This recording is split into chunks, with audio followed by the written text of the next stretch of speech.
عید قربان کی تیاریاں زور شور کے ساتھ جاری ہیں۔ مسلمانان عالم اس فریضہ کی ادائیگی کے لیے ہمتاً متوجہ ہیں۔ ان دنوں کے اندر تکبیرات تشریق پڑھی جاتی ہیں۔ تکبیرات تشریق کیا ہیں؟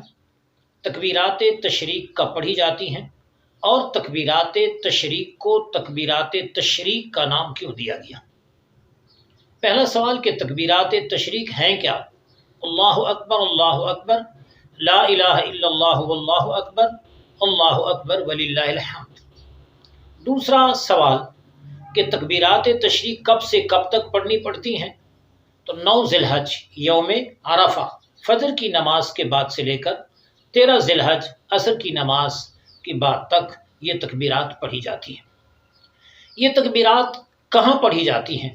علماء کرام نے لکھا کہ جماعت مستحبہ کے ساتھ شہر میں جو امام نماز پڑھائے تو سلام پھیرنے کے فوراً بعد یہ تکبیر کہی جائے، اور ایک بار تکبیر کہنا واجب ہے۔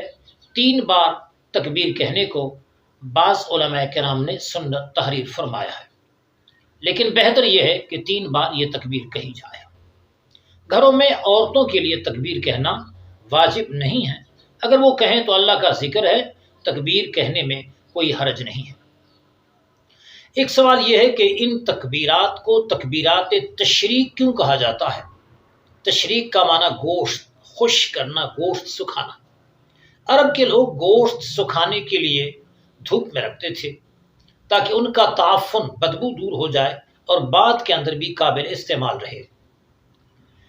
اور ان تکبیرات کو تکبیرات تشریق ان دنوں سے مناسبت کی وجہ سے کہتے ہیں چونکہ ایام تشریق 11، 12، 13 ذی الحج کے دن ہیں، اور 9 ذی الحج سے یہ تکبیر شروع ہو جاتی ہے، تو ان دنوں کے نام کی وجہ سے ان تکبیرات کو بھی تشریق کا نام دیا گیا۔